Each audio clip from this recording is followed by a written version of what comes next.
하나님, 오늘 이 말씀을 부족한 종에게 증거할 때 성령님 역사하셔서 말씀을 전하는 종이나 말씀을 듣는 성도들이 시대를 향해 부르시는 하나님의 음성을 들을 수 있도록 역사하여 주시옵소서. 우리 주님 예수님의 이름으로 간절히 기도드리옵나이다. 아멘. 오늘은 우리가 이번 특별 새벽 부흥의 주제를 하나님의 부흥 여호와 삼마라고 이렇게 정하고, 여호와 삼마를 제가 개인적으로 하나님의 비전으로 어떻게 제가 하나님께 받았는지, 저의 간증부터 그다음에 에스겔서의 여호와 삼마의 그 회복시키시는 그 환상의 의미와, 그리고 교회를 이루는 우리가 교회의 거룩한 자존심을, 이 천국의 열쇠를 가지고 어떻게 여호와 삼마를 증거할 것인가, 오늘은 하나님의 부르심에 대해서 말씀을 나누려고 합니다. 내가 여호와 삼마, 하나님이 계시기 때문에, 하나님이 꼭 장소만 말하는 게 아닙니다. 하나님이 거기에, 그 사람에게, 하나님이 그 일에 하나님이 일하시고 역사하시기 때문에 일어나는 결과를 여호와 삼마라고 부르는데, 이 여호와 삼마를 위해서 이것을 우리 마음에 품고 살 때 우리가 꼭 확신해야 될 게 한 가지 있습니다. 그것은 하나님은 사람을 통하여, 성도를 통하여 일하신다는 사실입니다. 성경의 기록은 처음부터 그렇게 말씀하고 있습니다. 하나님은 사람을 통하여, 성도를 통하여, 믿는 사람을 통하여, 순종하는 사람을 통하여 일하신다. 그렇지 않다면 하나님이 굳이 사람을 창조하실 이유가 없어요. 어떤 면에서는 하나님이 인류 역사를 통하여 해오신 모든 일은, 성경에 나와 있는 하나님의 말씀의 기록도 다 사람들의 삶의 얘기예요. 그 의미가 뭐겠어요? 하나님이 그냥 하시면 되지, 능력으로 그냥 하시면 되지, 왜 말 안 듣고 도망다니는 요나를 통해서, 왜 못하겠다고 뻗대는 모세를 통해서 하나님이 설득하시듯이 그렇게 하실까요? 그게 하나님의 마음이고 하나님의 방법입니다. 하나님이 우리를 사랑하시기 때문에, 우리를 하나님의 형상으로 지으셨기 때문에 같이 하시라는 거예요. 이게 놀라운 우리가 믿는 기독교 신앙의 진리입니다. 하나님은 시대마다, 그리고 어떤 사건이나 큰 일이 있을 때, 혹은 하나님이 어떤 시대에 정말 무언가 필요하실 때 하나님이 하시려는 역사를 위해서 쓰실 사람을 부르시는데, 그 부르심에 응답하는 사람을 통해서 일하십니다. 그러니까 우리가 어떻게 보면 성경에 보면 하나님이 모세를 끝까지 이렇게 부르시는 것은 모세가 안 하면 할 사람이 없어서가 아니라는 거예요. 저도 전에는 그렇게 하나님의 예정이나 이런 걸 이렇게 생각했어요. 이 사람을 하나님이 꼭 써야 되면, 이 사람 안 쓰면 할 사람이 없다. 근데 제가 삶을 돌아보면서 보니까 그게 아니고, 하나님이 우리를 설득하시는 것은 우리를 사랑하시기 때문입니다. 그런데 내가 거부절하면 하나님이 다른 사람을 쓰시는 거예요. 하나님의 부르심에 응답한다는 게 하나님께서 우리에게 기회를 주신다는 것을 우리가 알아야 됩니다. 제가 오늘 이사야서 6장을 읽지 않았지만, 우리가 아까 부른 찬송 중에도 주님 내가 여기 있사오니 나를 보내주소서, 내가 가겠습니다.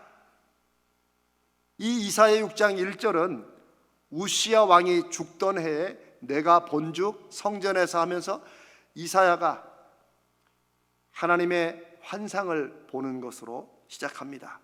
그런데 보통 이 부분을 하나님께서 이사야를 선지자로 부르시는 그런 첫 사건으로 그렇게 이해하기 쉽습니다.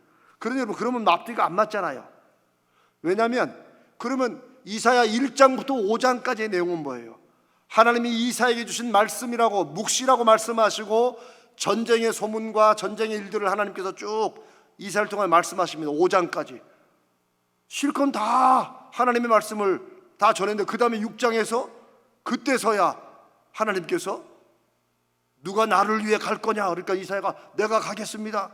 이게 안 맞잖아요.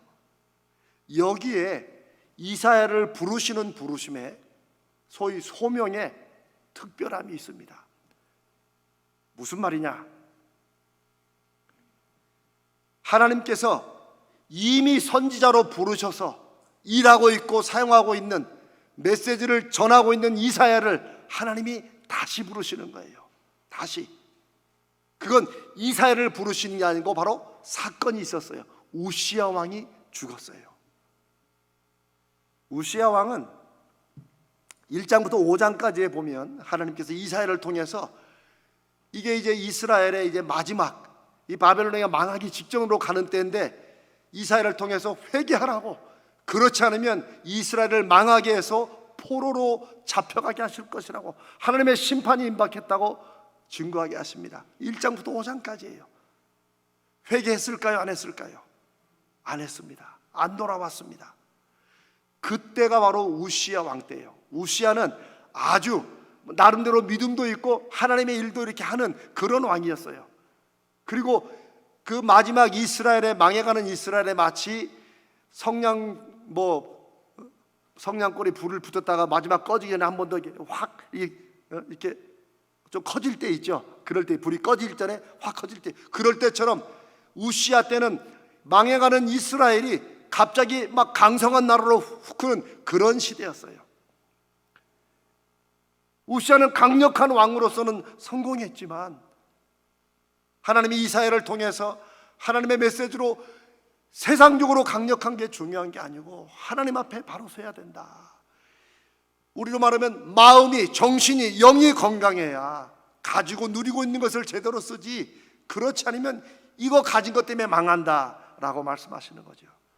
그러나 우시야는 이스라엘 백성을 하나님께로 돌이키는데 우시야는 실패했고, 결국 그 자신도 하나님 앞에, 이 나라가 강성해지니까 교만해져 가지고 제사장이 하나님 앞에 제사를 드리며 이렇게 향불을 올리는데 그걸 자기가 하겠다고, 하여튼 이유가 모르겠어요. 자기가 하겠다고, 자기가 분양하겠다고 하다가 제사장이 말리는데도 뿌리치고 그걸 하려다가 그만 나병이 듭니다. 한센병, 문둥병이라는 말이 하죠.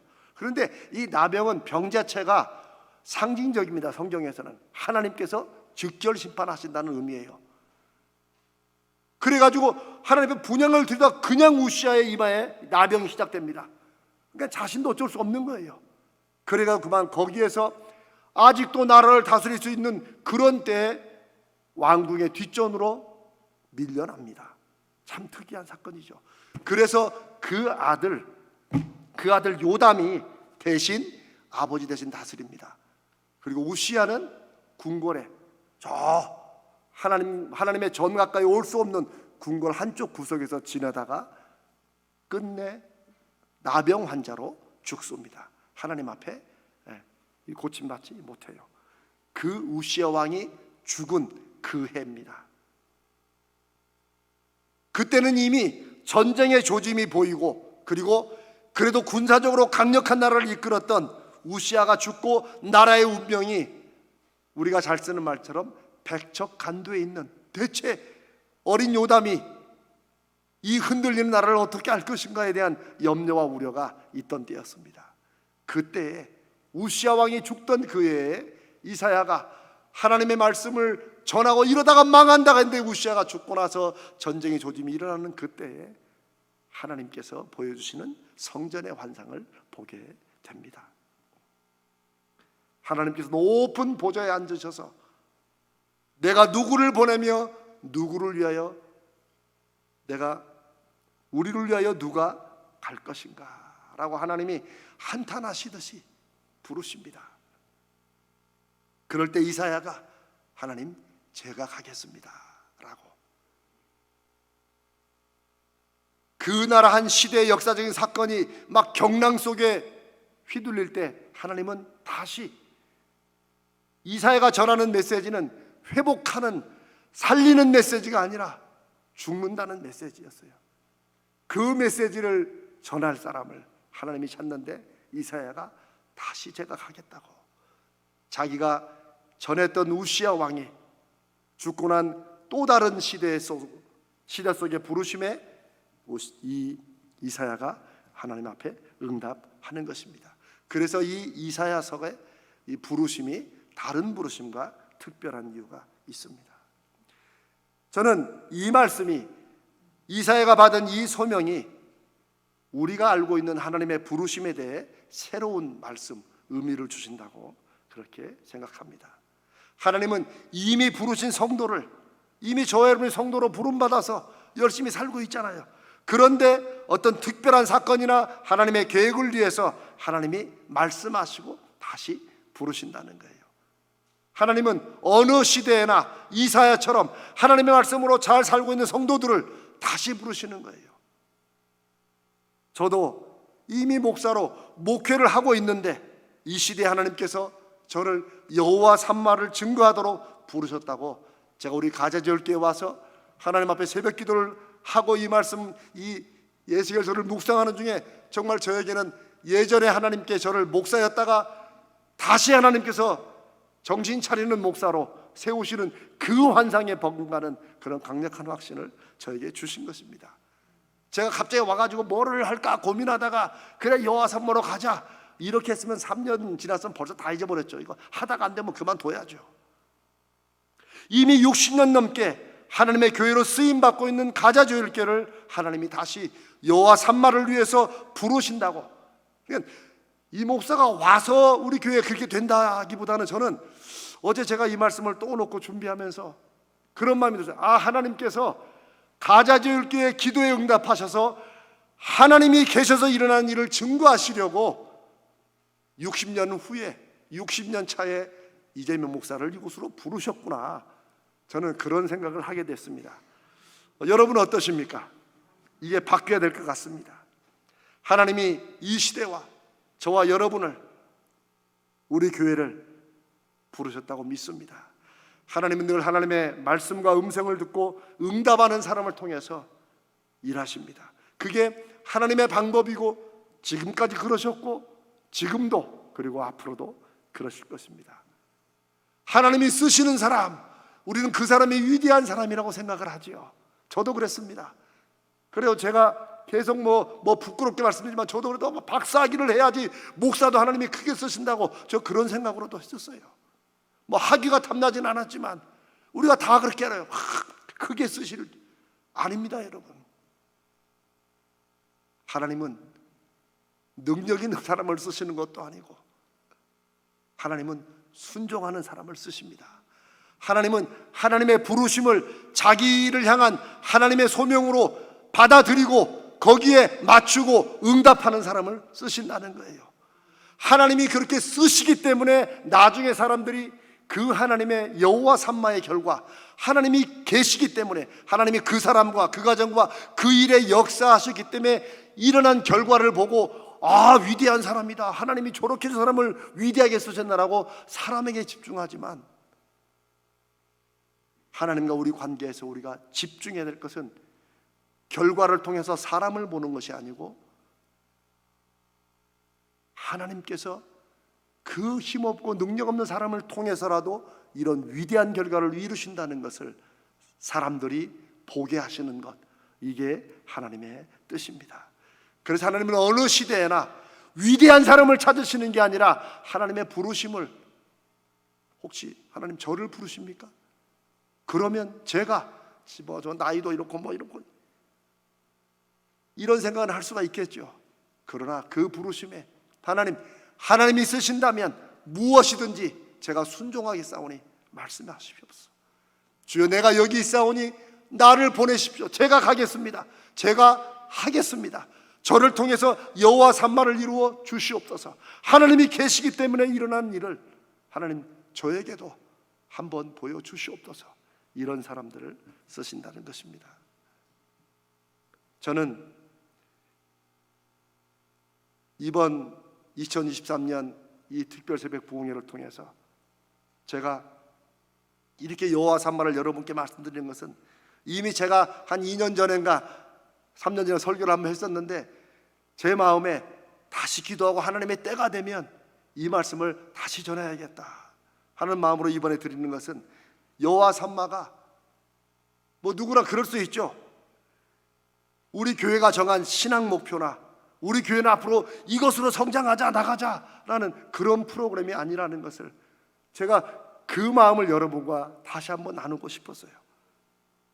하나님이 이 시대에 우리를 여호와 삼마의 사명을 위해서 부르시고 만나게 하신 게 아닌가, 저는 그런 마음이 너무 크게 강렬한 거예요.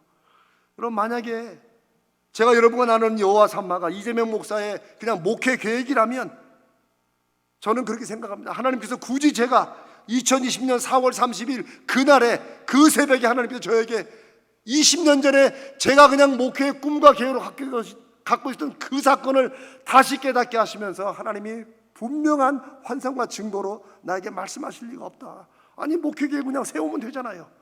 우리도 교육에 우리 아이들의 미래를 책임지는 교회, 선교하는 교회 얼마나 많습니까? 그런데 이 낯선 여호와 삼마를 왜 하나님께서 나에게 주셨을까? 저는 하나님께서 이 시대에 그 일이 필요하시고 이 시대에 하나님이 우리를 통해서 하시고자 하는 일이 그 일이라고 믿습니다. 사랑하는 여러분, 혹 이 말씀이 여러분 마음속에 여러분의 삶과 어떻게 연결될지 아직 잘 모르시더라도 그래도 하나님께서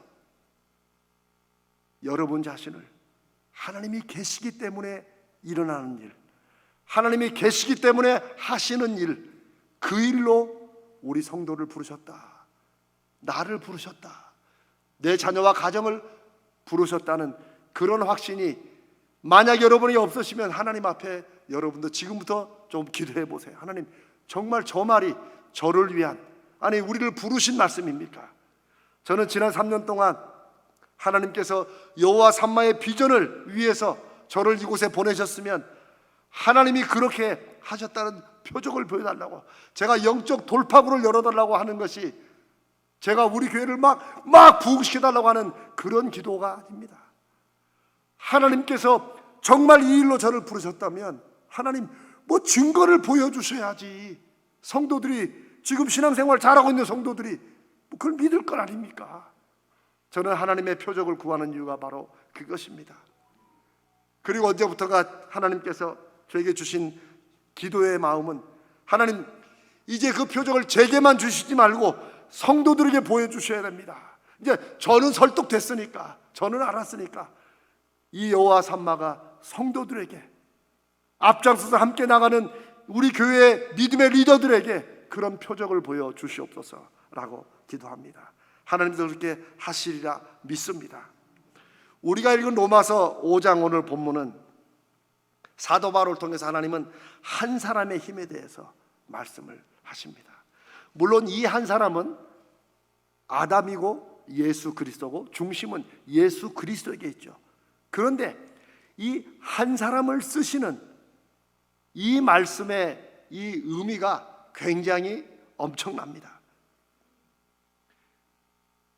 우리가 로마서 5장 본문에 보면 이 세상의 이 죄로 인한 모든 혼란과 악행, 인류 역사의 이 모든 것은 한 사람, 아담의 불순종 때문에 왔고 시작되었다는 거예요.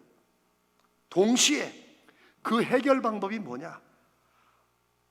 한 사람으로 인한 그 범죄의 타락과 악한 결과를 돌이키고 회복하고 살리는 일도 한 사람, 예수 그리스도를 통해서 이루어졌다 라고 말씀하십니다. 예수 그리스도에 강조하지만 굳이 바울 사도를 통해 성령께서 한 사람이라고 강조하시는 이유를 우리가 잘 생각해 봐야 됩니다. 여기서 강조는 한 사람입니다. 왜 한 사람입니까? 사람은 숫자가 좀 많아야, 뭔가 큰 일을 한다 그러면 우리는 많은 숫자를 생각합니다. 예전에 역사의 피라미드 건설이고 모든 역사들은 사람들이 많을수록 되는 거예요. 여러분, 강대국이 무엇입니까? 인구도 많고 돈도 많고 무기도 많아야 됩니다. 인류 역사는 숫자로 역사해 왔습니다. 그러나 하나님은 한 사람을 강조하십니다. 숫자가 아니라 하나님이 쓰시는 한 사람이라도 하나님이 쓰시는 그 사람을 통해서 일하신다는 것을 강조하시는 것입니다. 한 사람이 강조되는 것은 하나님의 형상으로 지음받은 사람이 한편으로 얼마나 위대하면서 그 반대로 얼마나 바닥까지 내려갈 수 있는가를 잘 보여줍니다. 오늘 새벽에 이런 말씀이 좀 무겁기는 하지만, 사람이 한없이 선하고 착할 때는 천사 같습니다. 그러나 그 사람이 그 이성과 하나님 주신 그 생각에, 그 놀라움으로 짐승만도 못하는 행동을 하게 돼요. 차라리 생각 못하는 짐승들은 차라리 확 잡고 힘으로 누르면 눌려지는데, 악한 사람은 이 생각까지 악하고 힘까지 있어서 그 한 사람이 얼마나 사회를 파탄날 수 있는지 우리가 요즘 시대에 잘 보지 않습니까? 이 한 사람을 강조하시는 것이 순종하는 예수 그리스도 한 사람, 불순종하는 아담 한 사람, 이 관계를 통해서 하나님은 문제의 원인을 보여주시고 문제의 해결을 보여주시는 거예요. 그런데 이게 단지 아담과 예수 그리스도 이 구원의 사건으로만 끝나는 것이 아닙니다.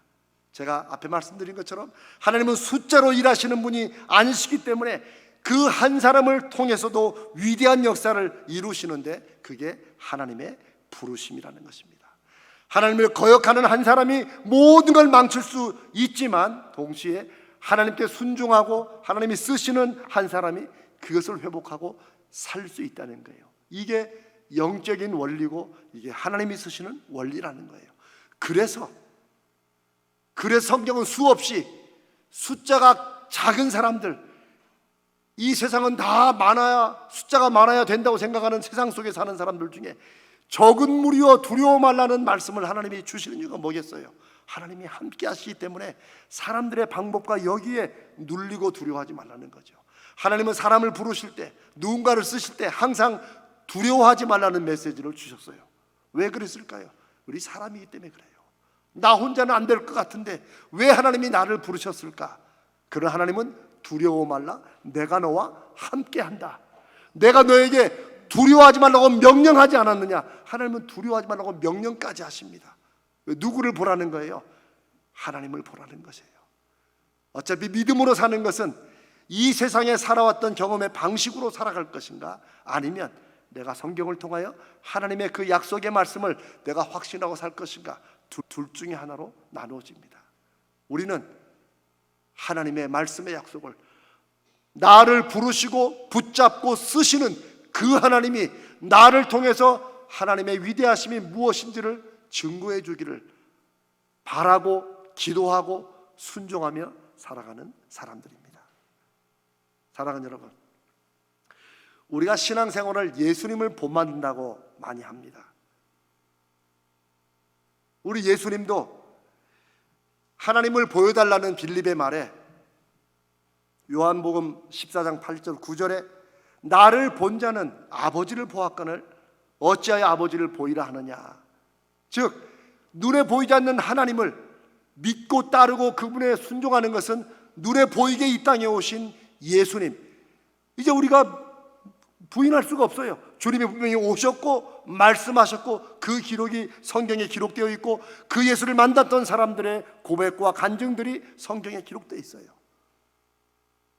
그런데 이 모범을 보이신 예수님이 우리의 신앙에 아주 중요한 이유가, 바울 사도가 이 말씀을 이렇게 우리에게 증거합니다. 고린도전서 11장 1절에 그 신앙적으로 은혜도 많이 받았지만 문제도 많았던 고린도 교회에 바울 사도가 이렇게 얘기합니다.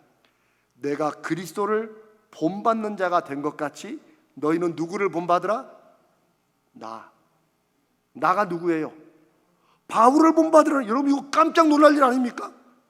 내가 그리스도를 본받은 것처럼 여러분도 그리스도를 본받으라고 말하는 것이, 여러분 이게 옳잖아요. 우리는 이런 말씀들에 충격을 받아야 돼요. 아니 바울이 영적으로 교만해서 그랬나? 우시아의 교만처럼 아닙니다.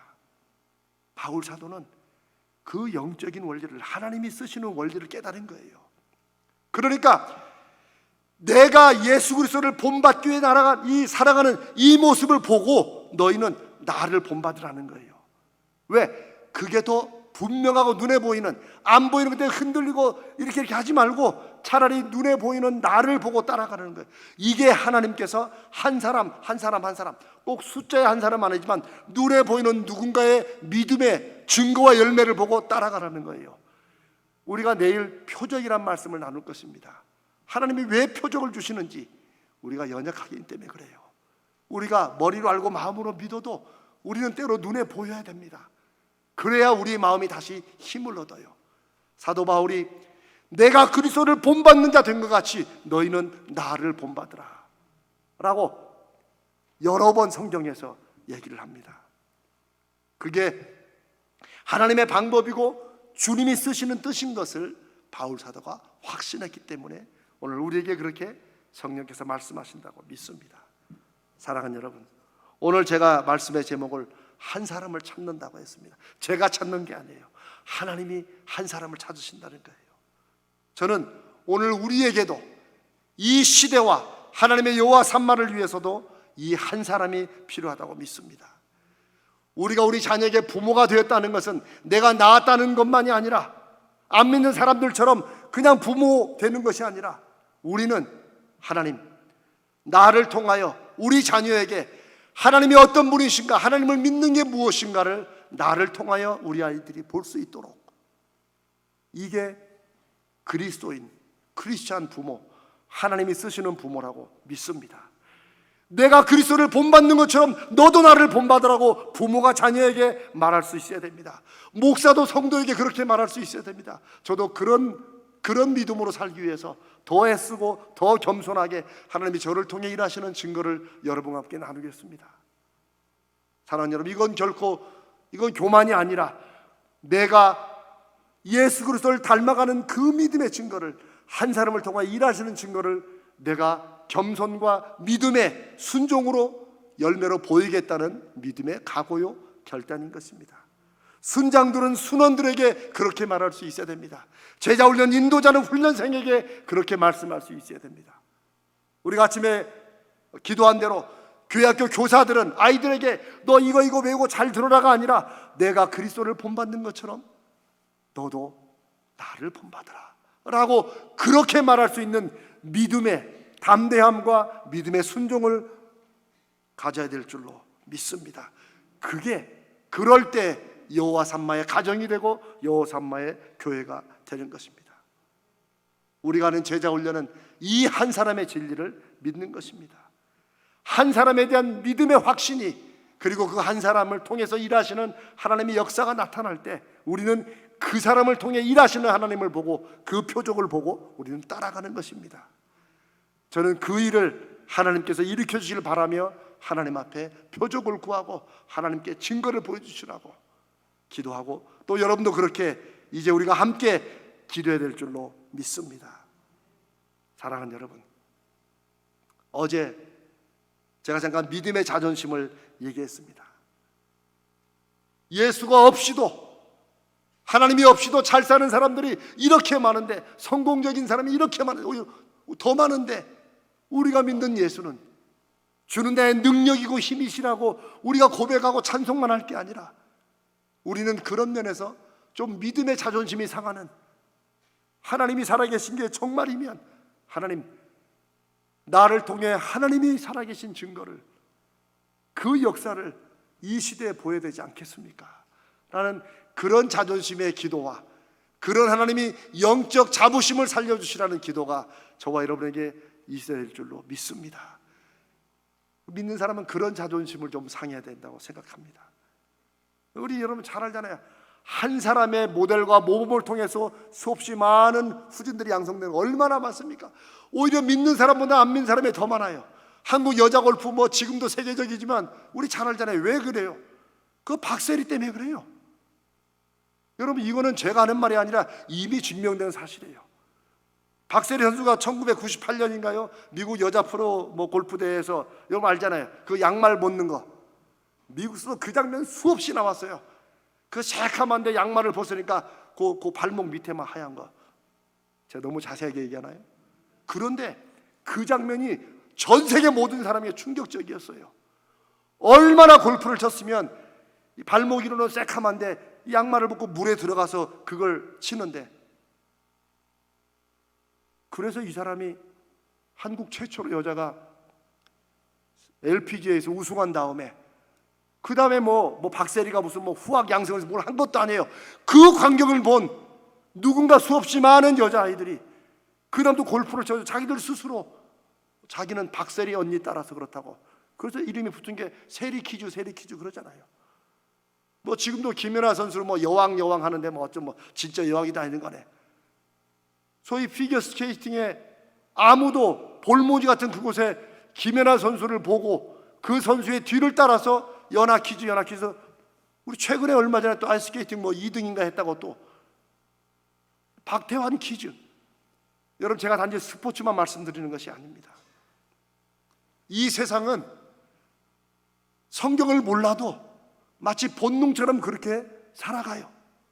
그런데 우리는 하나님의 말씀으로 믿고 듣고 알면서도 왜 우리에게는 하나님, 내가 그리스도를 본받는 자 된 것처럼 나를 본 이 사람들에게도 이들이 나를 보고 그리스도가 살아 역사하시는 것을 보게 하여 주시옵소서.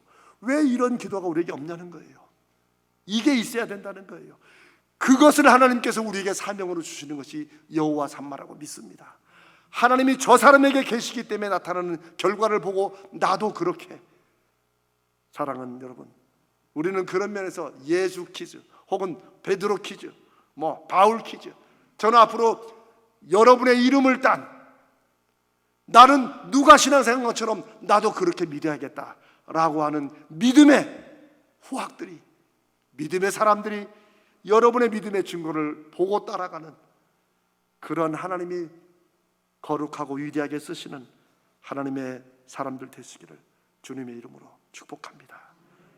저는 이 새벽에 우리가 그런 기도를 했으면 좋겠어요.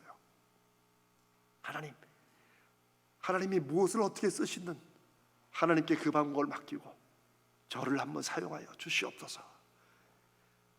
하나님 앞에 저는 이 말씀이 하나님이 오늘 이 새벽에 하나님의 사람들을 부르신다고 믿습니다. 부르심은 뭐 깜짝 놀라는 대단한 것이 아니라 내 마음에 나도 저렇게 됐으면 좋겠다라는 그런 간절한 마음이 있을 때 하나님이 쓰신다고 믿습니다. 만약 여러분이 이 말씀에 나도 저렇게 한번 되고 싶다는 마음이 있으면 저는 하나님께서 이렇게 부르신다고 확신합니다. 그리고 그 결단과 순종을 통해 하나님이 쓰실 것입니다.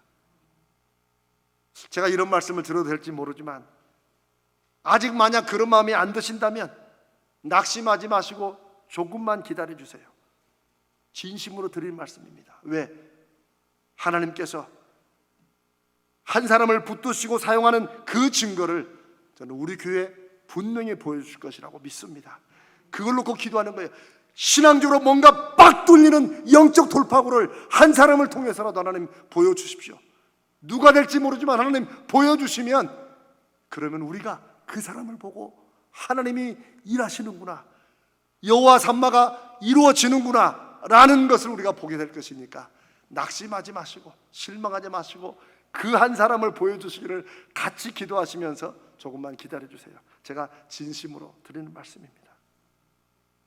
사랑하는 여러분, 하나님께 한 사람이 필요합니다.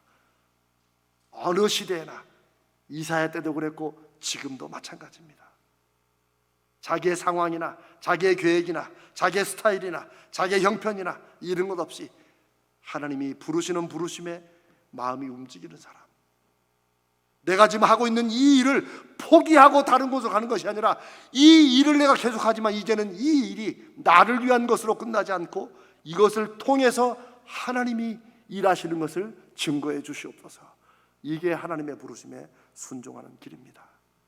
오늘 이 말씀이 이 새벽에 한 사람을 찾으시는 하나님의 그 열정의 부르심이 우리 가자지을께 들려서 우리가 얼마 후에 그 새벽에 하나님이 나를 부르셨고 내가 이사야처럼 주님 내가 여기 있습니다, 나를 써주시옵소서 응답하고 이렇게 되었다는 아름다운 간증의 결과를 하나님께서 우리에게 주시기를 주님의 이름으로 축복합니다.